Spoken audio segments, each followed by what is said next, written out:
Tonight we'll tell you all about the big day at Cabinet, what's the outcome and what's next. We just asked the PM a few minutes ago, and we'll have an extensive interview with the chairman of BTL.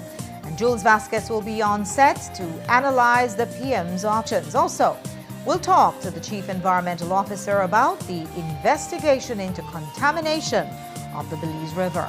Plus, Father Jeremy, the well-known Jesuit, we'll talk to him on the day before he goes onto the knife to remove a brain tumor the size of a golf ball. We've got details of these and other stories in our newscast for tonight, Tuesday, August 11th, 2026. Good evening. With your news, I'm Indra Craig.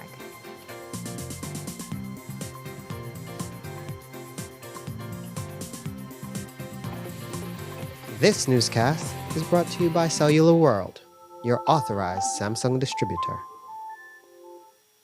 Life sounds better with JBL. Whether you're relaxing, working out, or getting the party started, there is a JBL speaker or headphone made just for you.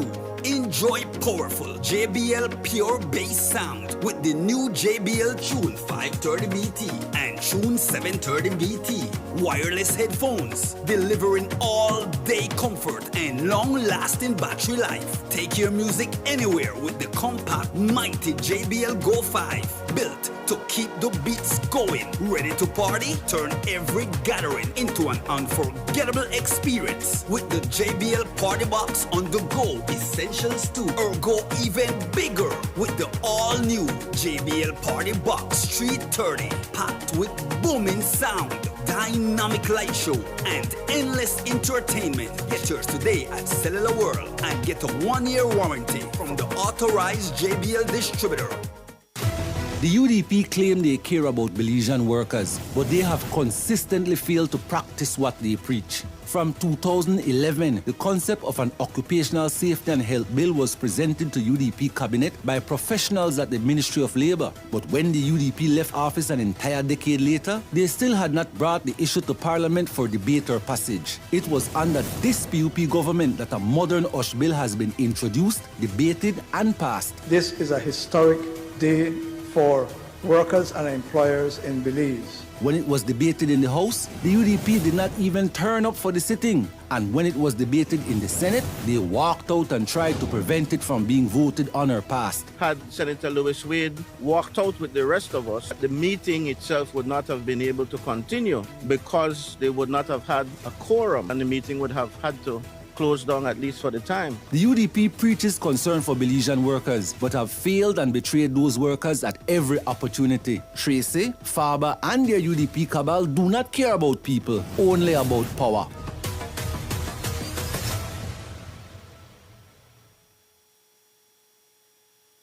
Every payday, your money goes to Social Security.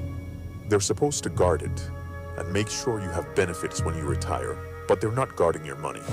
A third of BTL is yours, bought with your money, your contributions. BTL Board of Directors has agreed to acquire its competitor SpeedNet. $80 million. Nobody asked you, even though your contributions paid for a third of the company. Do you expect to get consultation from the public for something like that? No, I don't think why. It is a private company. It is a private company. It's a private company when you ask. But who gets the $80 million? From your national telecom? $62 million to the Ashcroft Alliance and $18 million to the Britannia family. Michael Ashcroft met with this board in April and he made it clear, don't look at the assets. Your pensions, your future, and they told you not to look. I don't want to continue with the discussion with you. Leaving my position. They are gambling with your pensions. BTB Accommodations License Renewal 2026 opens August 1st through the online portal. BTB is also having its license renewal clinic countrywide, starting August 10th in Corozal, then in Orange Walk, Key Cocker, San Pedro, Hopkins, Placencia, Toledo, Belize City, San Ignacio, and Belmopan. Remember, to successfully process your renewal at the clinic, managers with portal access must bring updated electronic copies of renewal requirements. Licenses will be ready the same day at the clinic. Accommodations operating beyond October 31st, 2026 without successfully completing the renewal process will receive a violation ticket. Operating without a valid license commits an offense. For more information, please contact our compliance officers at 227-2420 extension pound 247. Email hotels@belizetourismboard.org or WhatsApp us at 635-3688. Renew your BTB accommodation license through the online portal starting August 1st, 2026, or look out for the renewal clinic near you. Nando's Wholesale is the distributor for the full line of Badia spices, including the original complete seasoning, the perfect combination of ingredients and spices prepared to enhance the natural flavor of your favorite foods. Also, cinnamon powder for all your desserts, fruits, and beverages, and as special dishes. All these are available in commercial sizes or restaurant packaging. Nando's products are available at your local retailer or contact us at 222-5000. From Corozal to Toledo, Nando's is proud to be serving Belize as its #1 wholesale distributor for over 35 years. Nokshe Adventure Park came about from the birth of COVID. Everything was on pause for tourism. So we decided, let's do something different. We got 10 bikes, 10 ATVs, and we were just doing ATV tours. Shortly after, we were approached by the cruise lines. We agreed to work with them, and from then it just started growing. We set up the chocolate tour first, and then from there we went into the culinary experience at the different Mayan cultures. We have the gift shop, a cooking class, the shaman, and the healing, and it just all came together. When you reach a certain point, you need investors, you need partners to come into your business. Atlantic Bank just make it easy. Even my 7-year-old could do it. Atlantic Bank, building the future together. You're up.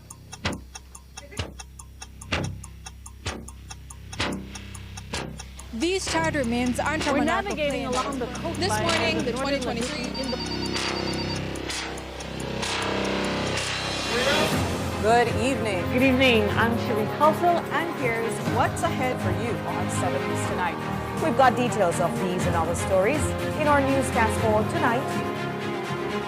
Good evening. With your news, I'm Indra Craig. Please, you're watching the Nation Station, Channel 7.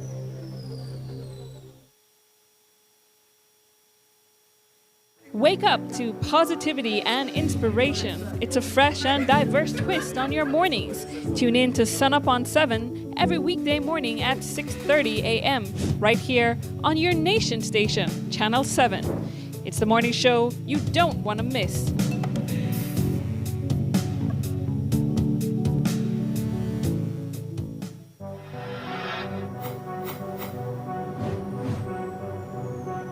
Please, you're watching the Nation Station, Channel 7.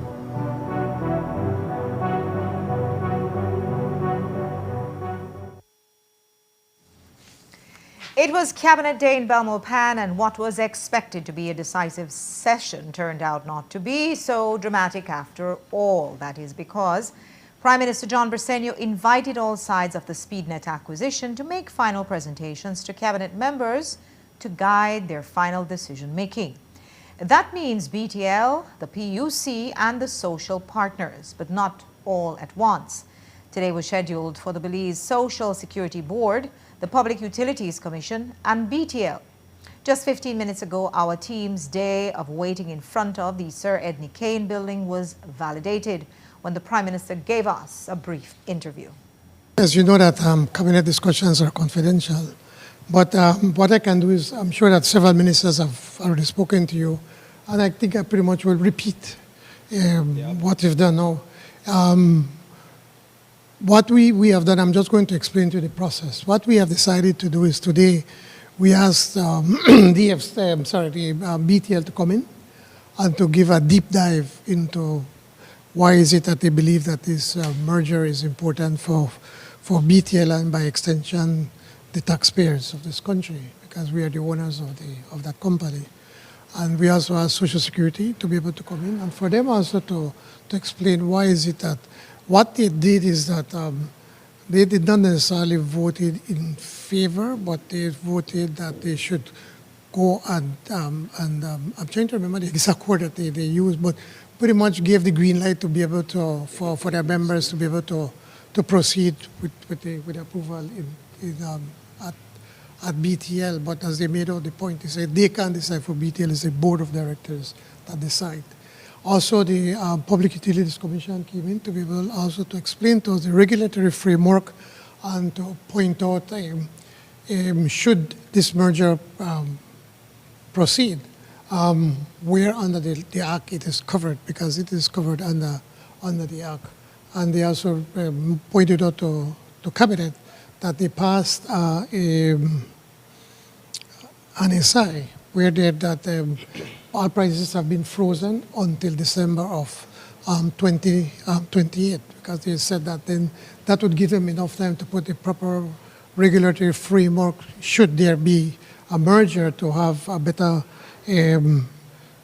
regulations to regulate the industry, just as what we do with BEL and also BWSL. Now the idea is now that we want to hear from everybody, so we have invited the NTUCB and the representative from NTUCB and from the chamber for them to come in.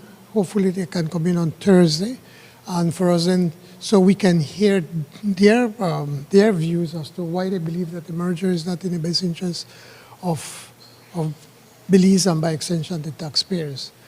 The next step then would be then on Tuesday, then Cabinet will deliberate to see what they believe is, again, after getting all this information, for them to make an informed decision. I have informed Cabinet that on Tuesday, whenever that deliberation will start, I will step out of Cabinet.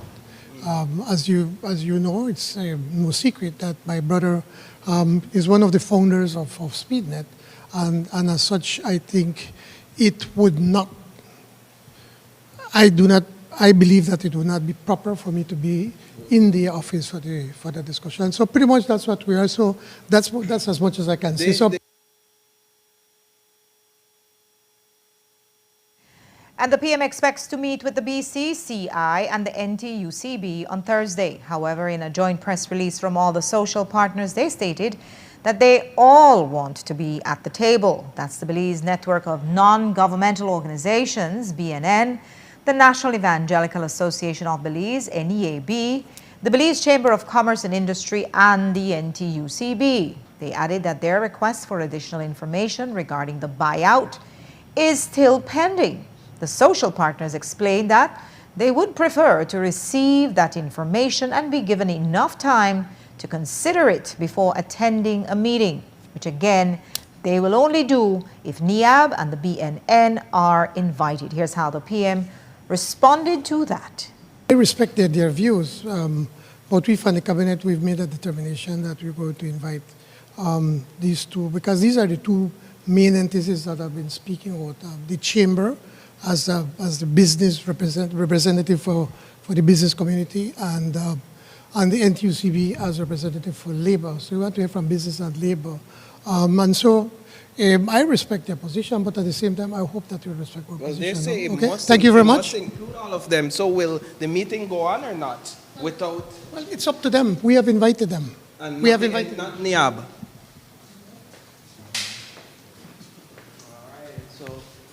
We waited. And while we got to speak to the PM at a few minutes to 6, the press spoke with BTL's chairman at midday after he had finished his presentation. In an interview that lasted for half an hour, he said he was there to, as he put it, correct media misinformation about the proposed acquisition.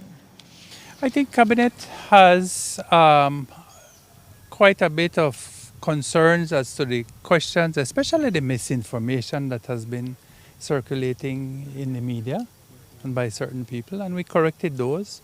We repeated that we're in the process of we're in a continuing process. The board basically decided that what we had seen so far merited continuing due diligence, and we're on that path. We're still, a ways to go. We still have to land with our own due diligence. We still need to get feedback from the PUC about some of the concerns which we are addressing about competition through MVNOs and other means of assuring the public that their concerns about increasing costs or BTL taking advantage of them are unfounded, and that there are mechanisms in place that will address those concerns. So I think it was just about giving our side of the story as to what we're willing to do. You know, BTL has agreed to a, is it 3 years, CO, policies on rates? Until December 31st, 2028. Okay, there you go. And subsequent to that, we have agreed that we have to justify any changes in prices. We're hoping, of course, and we can even say that part of the considerations are that because of the efficiencies that will be gained from a market consolidation, would allow for even a decrease in rates. For example, there'd be no more need, for example, for interconnection rate between BTL and Smart, things like that. But efficiencies will bring savings to the consumers, increase dividends to the shareholders, improve working conditions and benefits for the workers, and everybody in the all the stakeholders will benefit from this improved efficiency that will come through using the capacity that we have already in our system. So as you heard earlier, Cabinet is next inviting the National Trade Union Congress of Belize and the Chamber of Commerce to come to Cabinet, that is on Thursday, to clarify why they reject the proposed acquisition. But instead of getting a yes or no from these organizations, today the government got a response from the Joint Social Partners. That's the Belize Network of Non-Governmental Organization, BNN, the National Evangelical Association of Belize, NEAB, the Chamber, and the NTUCB. They say, quote, any consideration for a meeting must include representation from all 4 social partner groups in keeping with our collective action on this matter. The data requests for financial statements and independent valuation reports, among other outstanding requests, remain pending. They add, quote, the social partners look forward to being afforded a reasonable time to review the information once shared with us to inform our effective participation in discussions with Cabinet. They also asked the PUC to fulfill the requests made in its August 6th statement. At this point, we don't know what Cabinet's reply to those requests will be, but in its statement today, Cabinet says, quote, after hearing from all the various parties, Cabinet will, at its meeting of Tuesday, August 18th, deliberate and inform on its position on the matter. So they will decide next week, Tuesday. But BTL has a credibility hurdle to bridge. The social partners and the media stand opposed to the acquisition. Both sides have publicly ventilated reasons for their opposition. Chairman Lizarraga says they're exaggerating. So Right? is it your view then that the social partners and the opposition and media owners are crying wolf? They're saying that the sky is falling when that isn't the case. Absolutely, I believe that that is the case. Absolutely. And we have tried in many different ways to explain to them. And I thank you for the opportunity today, even though I don't eat yet and I'm hungry. But you know, if you really want to listen and you really want to be objective, you'll get it. How have you tried? Please, man, you know how many times we've met with them. Come on, so no, we've met, and if they need to sit down and meet with us again, we've extended our hand out to the independent senators. Have they come? No, we've extended on several times for them, and they refused. We sent a letter to the Senate, willing to make a presentation there. So we're willing, Paul, to meet with anybody that wants to truly listen. If you have your own agenda, And a correction to that statement, we can confirm that all independent senators deny receiving any invitation, and credible reports are that no such invitation was received by the National Assembly. One of the demands from the social partners is to see 5 years of SpeedNet financials so that a proper assessment can be made. Basically, They are asking for the same thing that any bank would. But not even members of the BTL board have seen that. The chairman told us they have only seen figures for 1 year and why he believes that is enough. How many years of financial records from SpeedNet has been reviewed at this time or has been audited? Remember what we received was 1 year's audited financials. Okay, why? Because it tells us what they have now. One, two, we are able to see through our switches, through our interconnections, how many customers they have that come over the switch. Because remember, the systems are interconnected. So we are able to say, you as a customer, you are valued to us so much. We are able to say who's prepaid, who's postpaid, right? And we know that our ARPU per different type of customer is so much dollars. So we're able to calculate.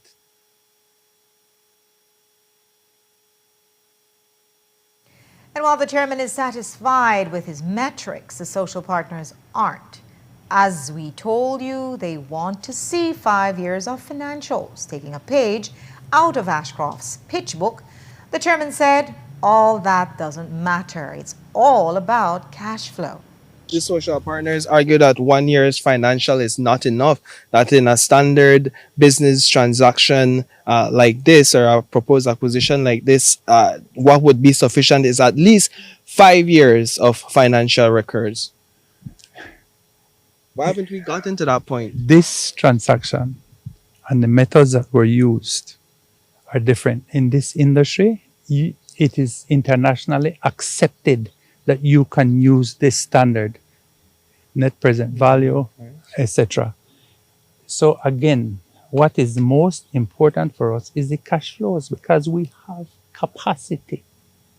And not like if we buy them, we have to invest in a new this, new that. No. We can throw all of them on our system, right? So what's important to us, the cash flow. How much increase in revenue will we realize by having this extra 100,000 people on our system? And how much more efficient will both companies be by using one system instead of two? So is this what we mean when we hear conversations about purchasing cash flow versus purchasing assets? Absolutely. Absolutely. The assets are gravy.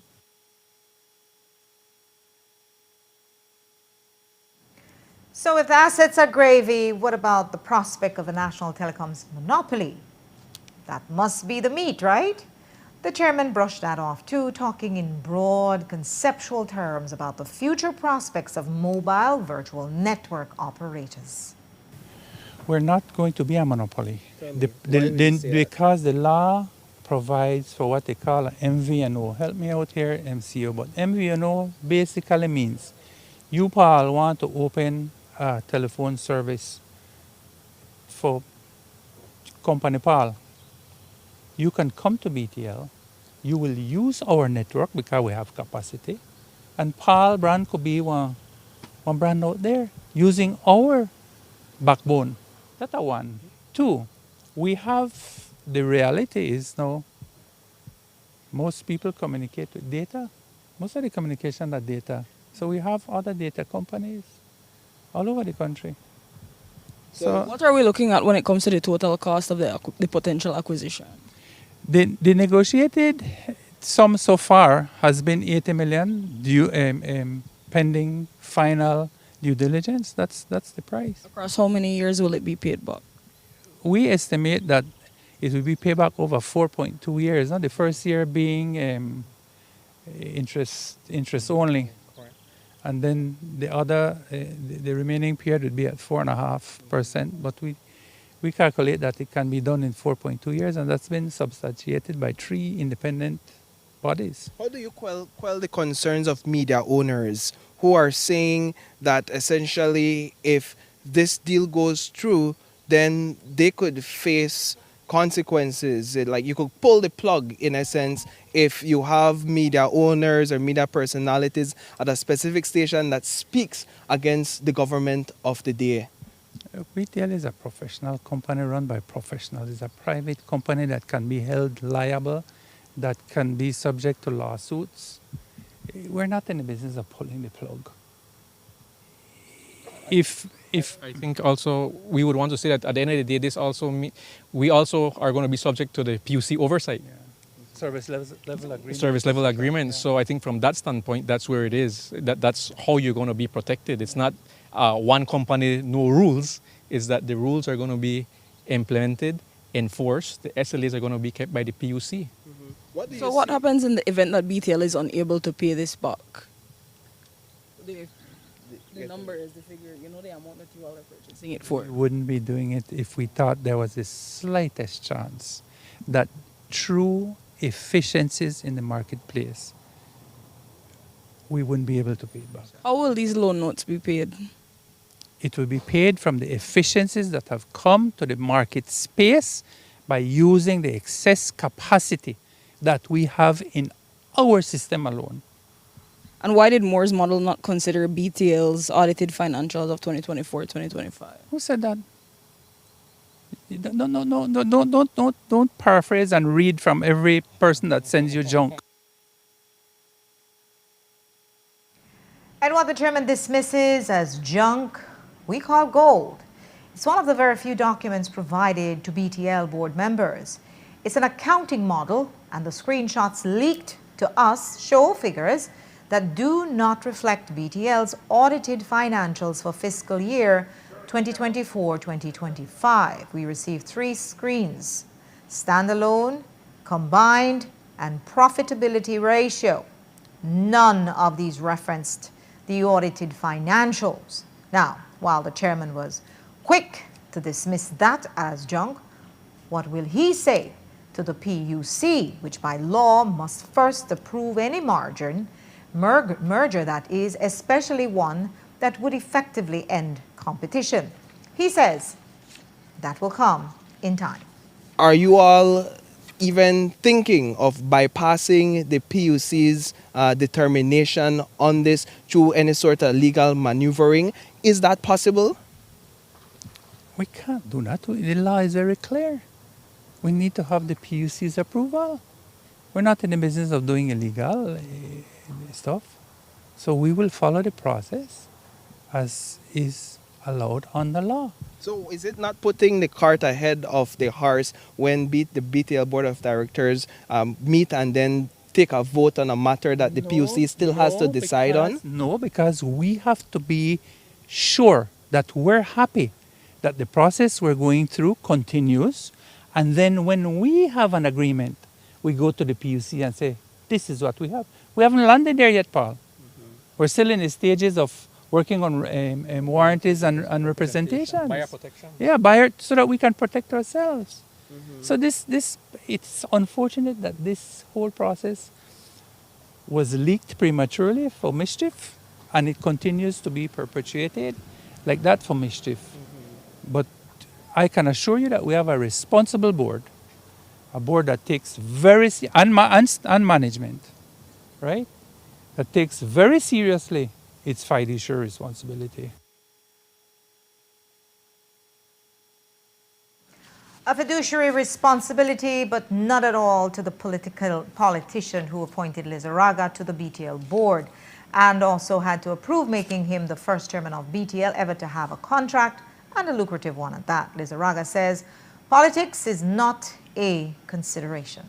How do you, as the chair of the board, view the Prime Minister's family's stake in all of this?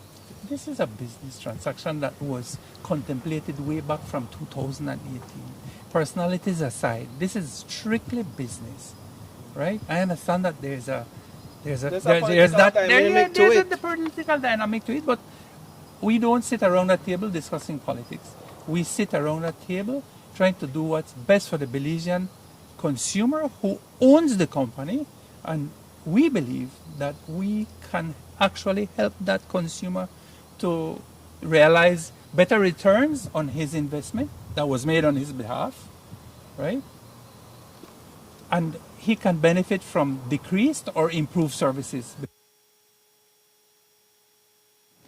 And while he tries to convince consumers, Lizarraga has failed at even convincing BTL's own union, the Communication Workers Union, who rejected the deal yesterday. We asked him about that.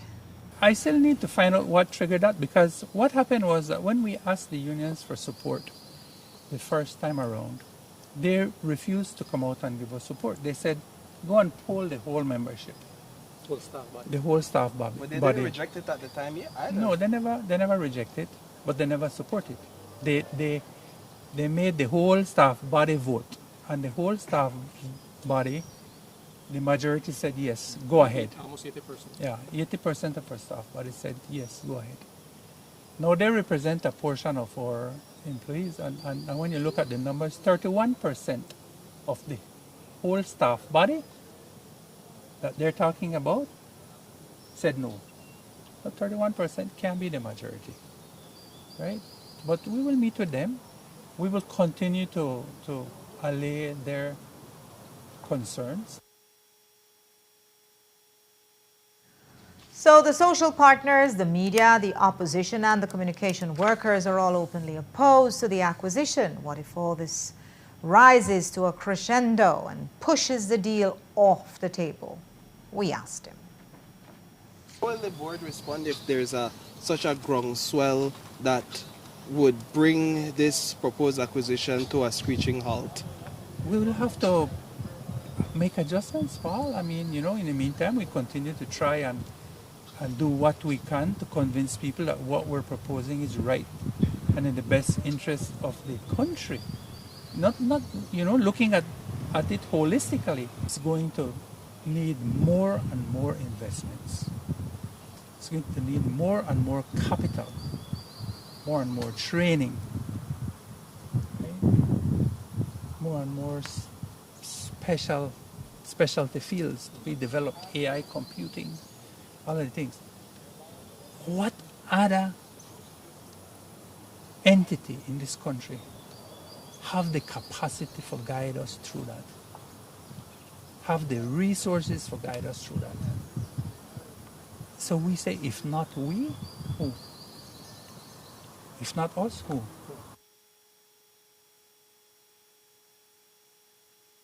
We'll take our first break now. When we come back, we'll talk to the Minister of Public Utilities, and we'll also speak to Chief Environmental Officer about the condition of the Belize River. Don't go away.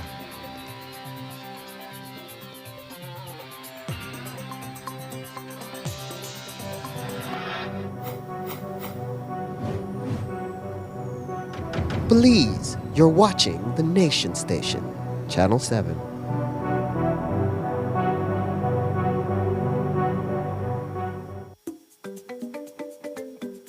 I'm a licensed electrician for 15 years.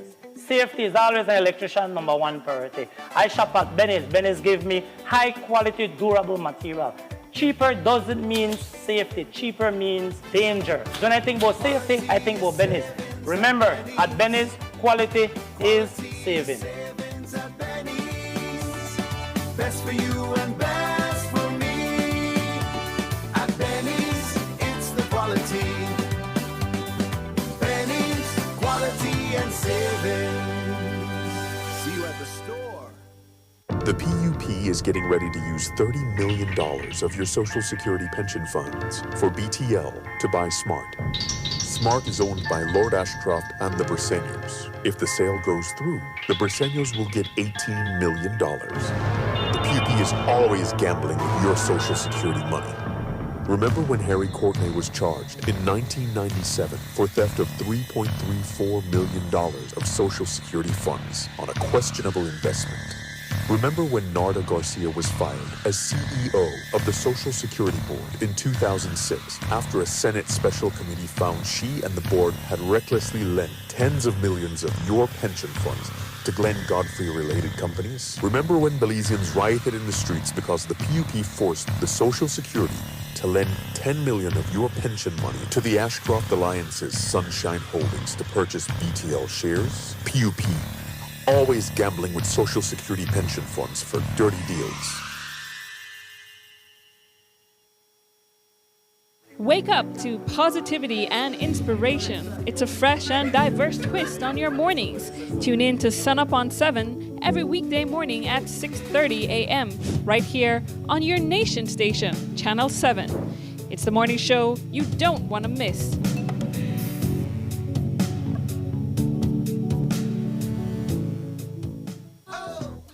If you're tired of the baking in your house with the only Cocoa Wawa fan and finally realize that the time to get yourself a good, durable, reliable fan, contact Maya's panel website or social media.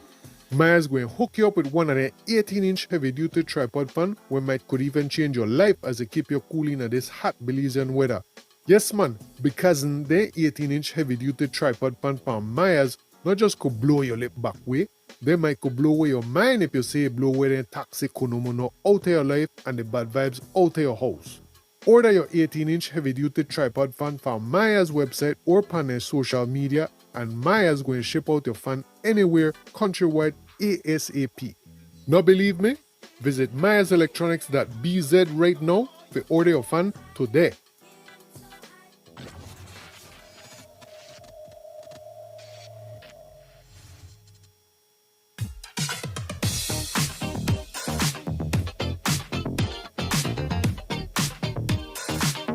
Write your story with a vehicle loan from Atlantic Bank.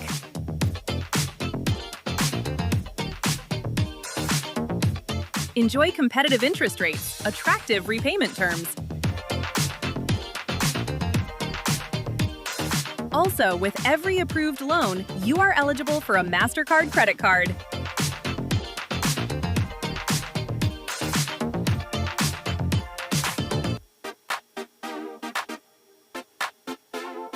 To learn more, visit your nearest Atlantic Bank branch or scan the QR code to apply today, because every journey deserves the right start. Atlantic Bank, building the future together.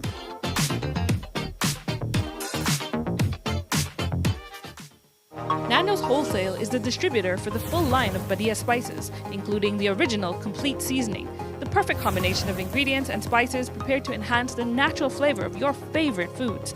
Also, cinnamon powder for all your desserts, fruits, and beverages, and as special dishes. All these are available in commercial sizes or restaurant packaging. Nando's products are available at your local retailer or contact us at 222-5000. From Corozal to Toledo, Nando's is proud to be serving Belize as its #1 wholesale distributor for over 35 years.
Belize, you're watching the Nation Station, Channel 7.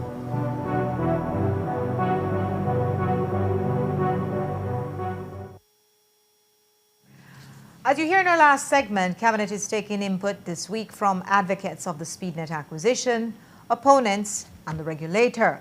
And then next week, they will take a final decision on it. Coming out of Cabinet, Minister of Public Utilities Michelle Shabat held more or less the same line as the BTL chairman. I think they made a very comprehensive presentation, but we're still waiting some additional information before a final decision is made. So are you satisfied with the presentation today? We had three separate presentations. I think they were all of them were good, but like I said, we're still waiting for additional information. Do you hold to your initial position that this is not a monopoly being created? You had said that in I said that in reference to the data.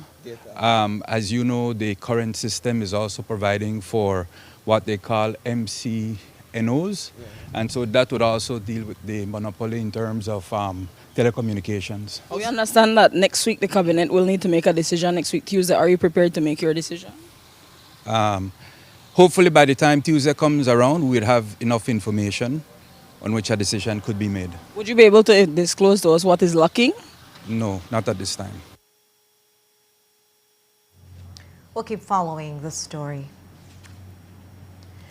The Department of Environment is still investigating the event on the Belize River that led to a massive fish kill, which saw the deaths of various species of fish, as well as reptiles such as crocodiles and Hickory turtles.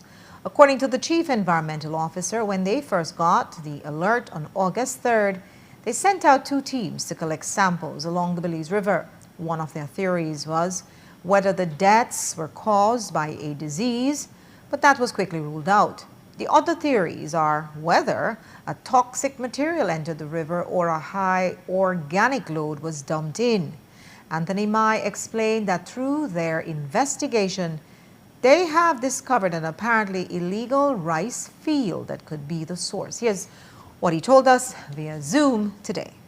We had the assistance of Dr. Abel Carrias to assist us in this. He did the necropsy last week, or the Friday, Saturday past.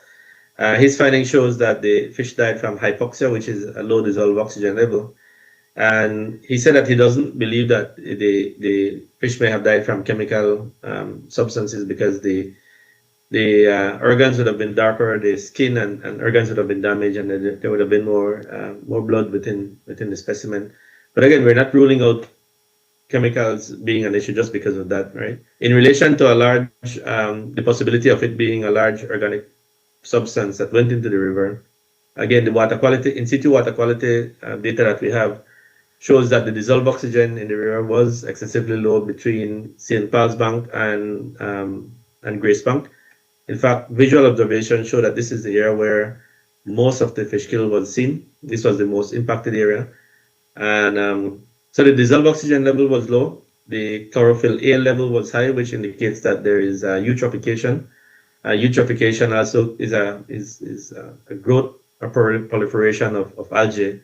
That in itself could also lead to low dissolved oxygen level. We visited farms around the area, and we found north of Santander a very large, a large rice farm. It was about 300 plus acres that we were not aware of. And then there is other farms south of Santander, closer to the river, that there's a rice farm, and there is also soy being planted within this area. We did remote sensing, and through remote sensing, we had satellite image. We have satellite image to show that the rice field and a portion of Santander field were severely flooded just before this event, right? And we have shared image with that with you guys. And so, in relation to evidence that a large amount of organic matter entered into the river, is shown through that satellite imagery.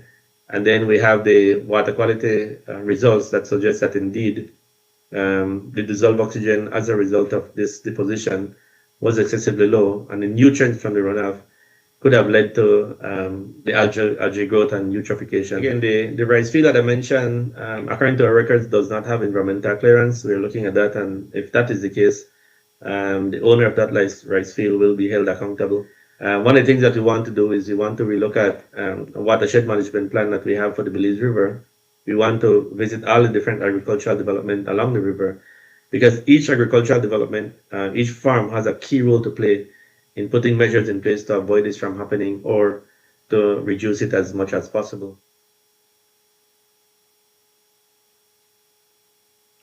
Mai also highlighted that while fish kills aren't completely uncommon, the magnitude of this one was concerning. However, he explained that their response this time was different. The way we responded to this event is much improved from how we respond to fish killing to the past. With this response, we only sought local expertise, which is important, and all the sampling and testing were done in country, as opposed to previous events when we had to collect sample and send them abroad to get tested. We now have the capacity in Belize. We have good expertise. We have the capacity to be able to collect the samples and run the samples.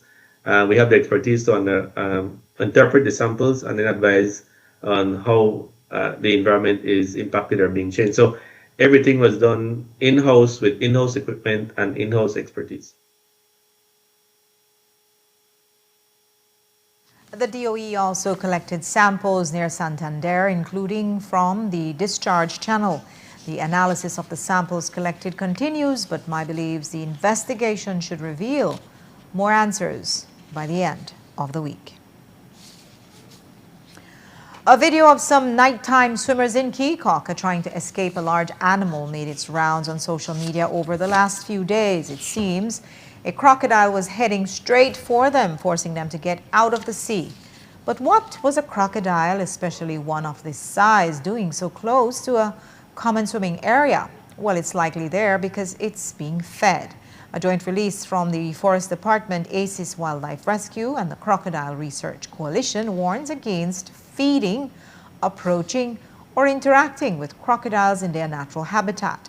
They issued this release after numerous social media posts involving human-crocodile interaction, including this recent video. The release added that most of the reports they have received indicate that crocs are being intentionally fed or encouraged to approach people.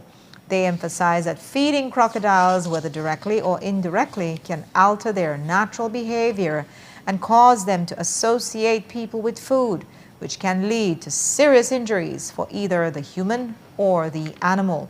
While these entities concede that encounters between people and wildlife may occur, they explain that there are certain actions you can take to minimize this. Apart from not interacting with the croc and maintaining a safe distance, the public is also advised not to swim at night or in mangrove areas. Waterways should also be kept free of food, waste, fish remains, and rubbish that may attract wildlife. Finally, the public is advised to report concerning sightings to the appropriate authority. In other news about wildlife, the Fisheries Department is embarking on consultations about implementing new regulations on lobster traps and shades. These include the materials that shades are made out of and their locations. However, fishers are concerned that they aren't being given enough time and resources to consider the proposition. According to the president of the San Pedro Fishers Association, they haven't even gotten the full details to consider or time to meet with their members, since the first consultation is scheduled for tomorrow. We spoke with Jorge Aldana via Zoom. Initially, when we were told that it's just a proposal, it's just in its initial stage, we said, okay, well, we'll have enough time to go back into our communities and share with our fishers in our community what is the full proposed regulations or the change in this proposed regulation. Lo and behold, we were told last night that they're coming into in our communities tomorrow to do first rounds of consultation. Like I said, it gave us no opportunity to see the regulations before the consultation so that we go informed and to make decisions and contribution in a more meaningful way. And so that we have a fundamental problem in the way the fisheries department is going about conducting these rounds of consultation. We feel like it is very disingenuous to say that you want to meet with fishers, but at the same time have not provided us with ample time. And we feel like they're doing most of the consultation during the day so that fishermen don't attend these consultations. You're having a consultation at 9 o'clock in the morning when fishermen, that's the time fishermen are out there in their peak time of the day conducting fishing. When you go down northern Belize, there is one consultation slot for the Corozal district with Shonosh. What happened to the people that are fisher folks in Sarteneja, in people in Progreso, in Copperbank, in Libertad, in Ranchito, in all the little villages outside that are so far away from Shonosh, Corozal town? These are fishing communities. And apart from the inadequate consultations, Aldana added that the fishers are also concerned about some of the regulations. They say they're not agreeing to anything until a proper assessment is done. The new proposal is saying that we will have to seek administrative permission from the Fisheries Department for these shades. So one, the type of material being used for it, um, they need to regulate that. In other words, they will see if galvanized roof or zinc will be used, the type of material that they're using. They want to regulate that, but more than just that, they're saying that we will need to get written permission from the fisheries administrator. We will need to get an ID tag for each shade, and if required, we'll need to give them GPS coordinates of our where our shades is. At this time, we don't have that, and there is a reason why we don't do that. The information as it relates to these shades can get into people's hands, people who you don't want these your location to be known in terms of your shade, because we have pirates and we know how there is institutionalized corruption. Now, we are not saying that it will happen at the fisheries department, but it may happen. There is a possibility that it happens. That, we here in good faith, we're giving the fisheries department GPS locations of our shade. And when you find out, bam, it's in the domain of other people, and they access, they know exactly where our shades is, and they go and access, they go and reap our lobsters from these shades. So we're saying, why have to go down that road? And so we're saying it's a little bit too far. And I think that whenever you are taking decisions that have a high impact in the socio-economic livelihood of fisher folks, you need to do what we call a socio-economic impact assessment of how these decisions will affect the livelihoods of fishermen, their families, and their communities. And we had a very good meeting, a successful meeting on Wednesday in San Pedro with over 60 fisher folks. And we have the sentiment is across the board similar, that before there can be any entertainment of this new proposed regulation, we need to pat the brakes. And we need to say, before proposing changes, let's do a socio-economic impact on the livelihoods of fishermen. And only after that process is done, then we will be able to entertain any changes in the proposed fisheries regulation.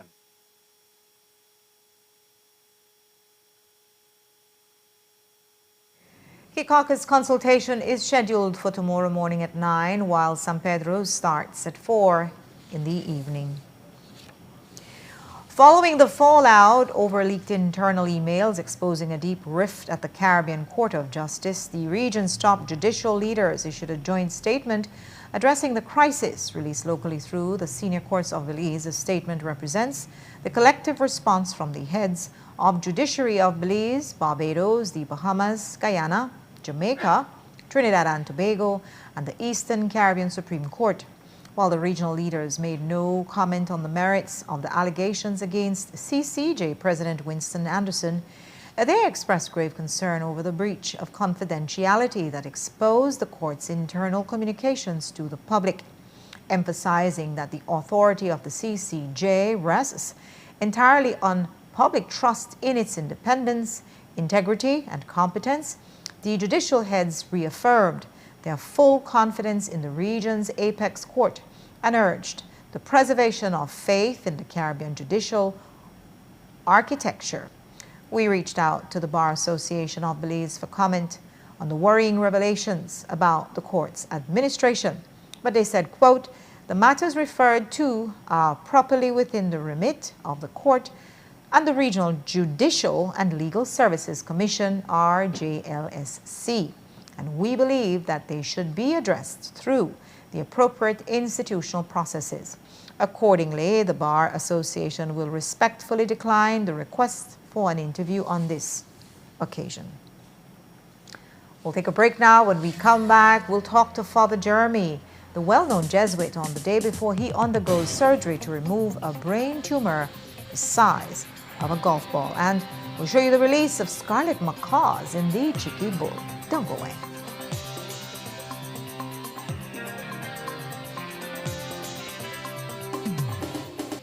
This newscast is brought to you by Cellular World, your authorized Samsung distributor. The success of my business means a lot to my family, especially my brother, because I'm continuing his legacy, making butterfly art collages. It was very hard for me to receive payments. I had to go directly to meet the person I'm purchasing from and who I'm selling to receive payment. Because I opened my business account with Atlantic Bank, now I can make and receive payments online, and this has made my job much easier. Atlantic Bank, building the future together.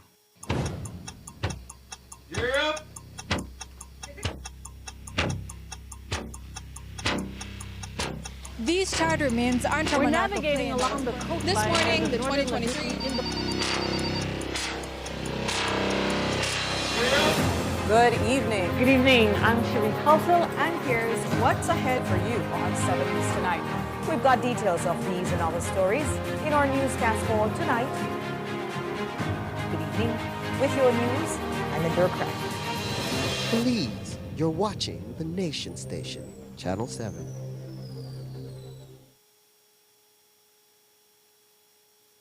Hi, my name is Megan, and I'm a civil engineer here at M&M Engineering. Behind every successful production process in our factory come quality materials, skilled employees, and reliable equipment. Specifically, rebar and pre-stressing cable from Benny's, which are the building blocks of our products. Not all rebar and steel are created equal. At Benny's, quality is savings because building with trusted materials means building stronger, safer, and longer. Through Benny's Enterprises and Banquet, M&M Engineering has access to the highest quality products and heavy-duty machinery that help us improve efficiency, maintain productivity, and provide the most reliable solutions to our clients. Best for you and best for me. At Benny's, it's the quality. Benny's, quality and saving. Her phone, her laptop, her whole life in this apartment. If anything happens, it's more than just a loss. It's everything. RF&G Renters Insurance helps protect what matters most, even when you don't own the place. Wake up to positivity and inspiration. It's a fresh and diverse twist on your mornings. Tune in to Sun Up on 7 every weekday morning at 6:30 a.m. right here on your Nation Station, Channel 7. It's the morning show you don't want to miss.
Belize, you're watching the Nation Station, Channel 7.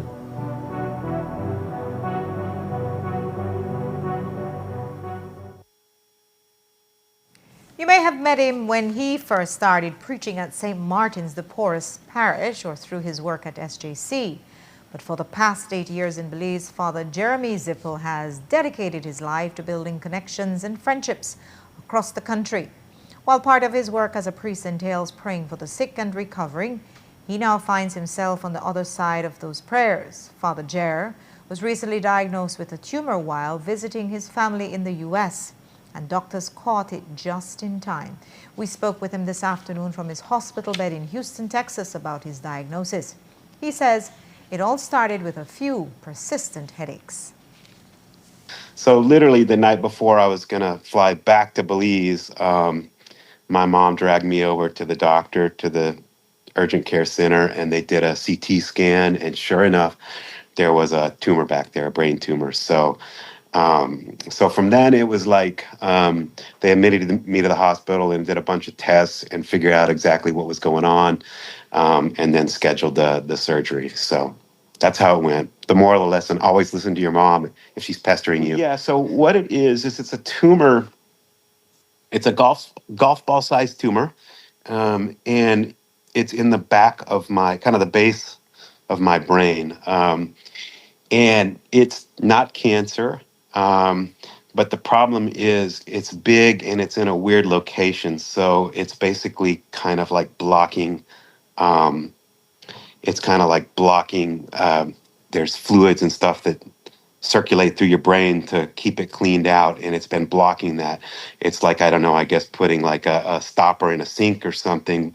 And it has been putting a lot of pressure on the brain. So when I got to the diagnosis, all the doctors were saying, "Man, you're lucky. You came just in time, because if it had kept pressing anymore, it could have like started squeezing the brain down, I guess, and creating some permanent brain damage. But thank God they caught it just in time. So really, it's just a matter of getting it out there, and from what I understand, I'll be pretty much back to normal."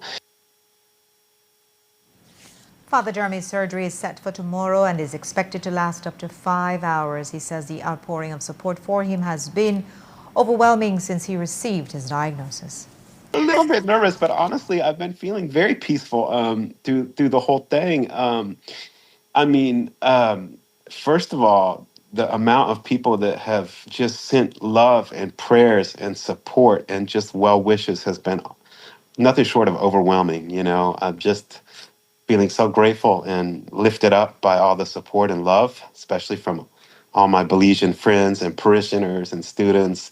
It's just, I can't express enough my gratitude for all that. My body and brain respond. They said short end could be maybe 3 weeks, could be a little bit longer, but it sounds like they say my health is good. I'm where I need to be, so that probably bodes well for a quicker recovery. So I'm really hoping. I don't think I'm going to be back in Belize in time for Carnival, but maybe 21st of September.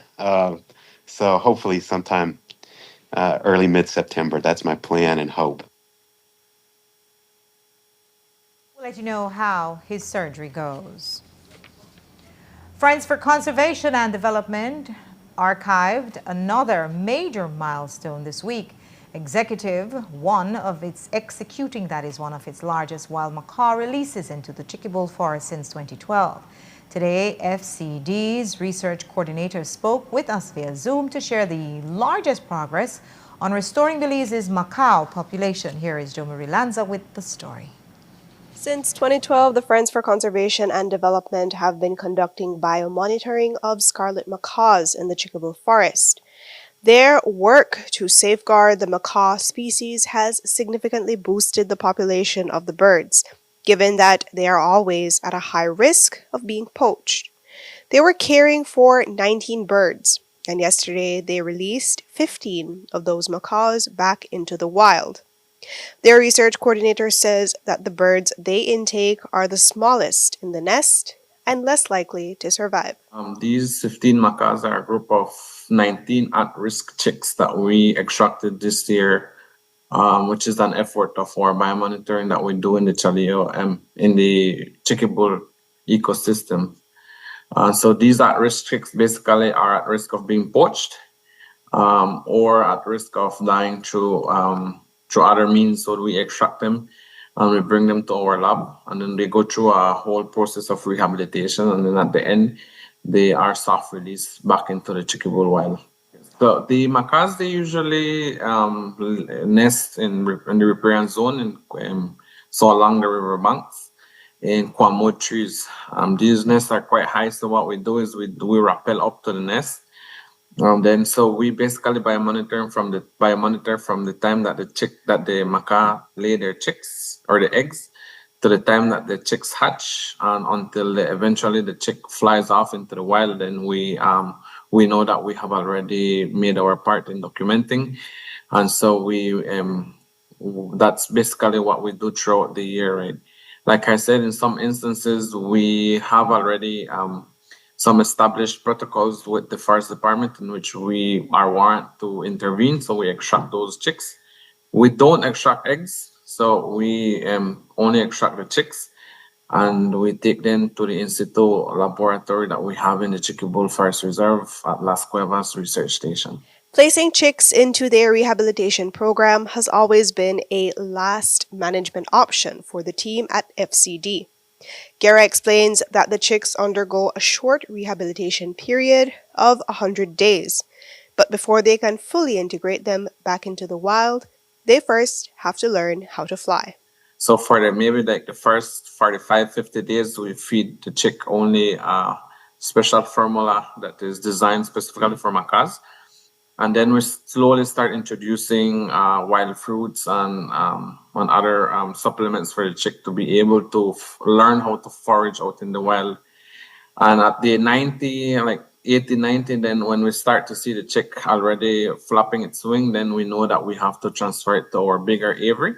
And in that aviary, the macaw would basically be able to practice its flight muscle until eventually at around 120 days, we open up the gates and then they would fly off into the wild through a soft release program, of course. So then we would be able to still provide food for the macaws while they have already fledged out of the aviary. So in some instances, they would fly off and then still come back in a period of about 3 days, 4 days, fly off again, forage, and then come back to our facilities, right? So eventually, they integrate into a wild flock, and then we don't see them again. But it takes a process, and then we have to basically work at the speed of how these macaws integrate back into the wild. Jomari Lanza, 7 News. There are currently an estimated 350 scarlet macaws remaining in the wild across Belize. The Dance Academy of Belize is organizing a dance showcase to raise funds to cover the medical expenses of Milagro Garel, well known as the founder and country director for the World Pediatric Project, which has helped scores of children in need of life-changing and life-saving surgeries. Now, she is the one who needs help. Garel suffered an aneurysm 2 weeks ago and is currently in an intensive care unit in Guatemala City.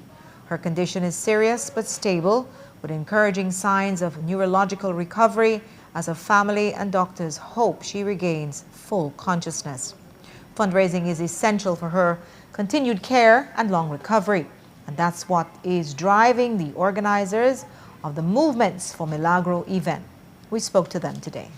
About 2 weeks ago, unfortunately, Mrs. Milagro Garel suffered from a ruptured brain aneurysm. So that was a medical emergency, and she was initially stabilized in Belize, but then she had to be medically evacuated to Guatemala for medical treatment.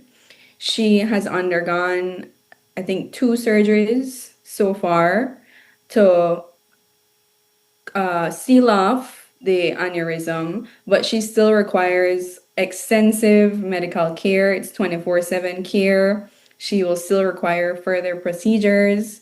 And so we decided to help out because Asia Garel, who is Milagro Garel's daughter, She dances with us, and she's a good friend of ours through dance. And she's been in the dance community since she was about 4 years old. So we decided that it wasn't about whether we would do something, but what we would do. And what we know is how to dance and how to, organize a show. So that's how the event came about. Yes. So this Sunday, August 16th at 3 p.m. at the Bliss Center, we will be hosting Movements for Milagro. It's a dance show whereby us, Dance Academy of Belize, plus many other dance groups will be joining to do this fundraiser. So joining us, we have Dance Academy of Belize, Belize National Dance Company, Modern Dance Movement, Belize Afro Dance Formation, These Dance Studio, SB's Productions, and a lot more joining us. Yes, tickets are still available. They're $25 each. We have a flyer with a number on it. Jody's number 615-0935 can be contacted, or myself at 623-6096. $25 per ticket, and we still have tickets available. Apart from that, there are also more fundraisers being held. I know on the same Sunday in San Pedro at Elvis Kitchen, there's also Dinner for a Miracle. So whoever is out at San Pedro can join that. The Mix is also holding a raffle. It's $100 per ticket, and that can be purchased at The Mix.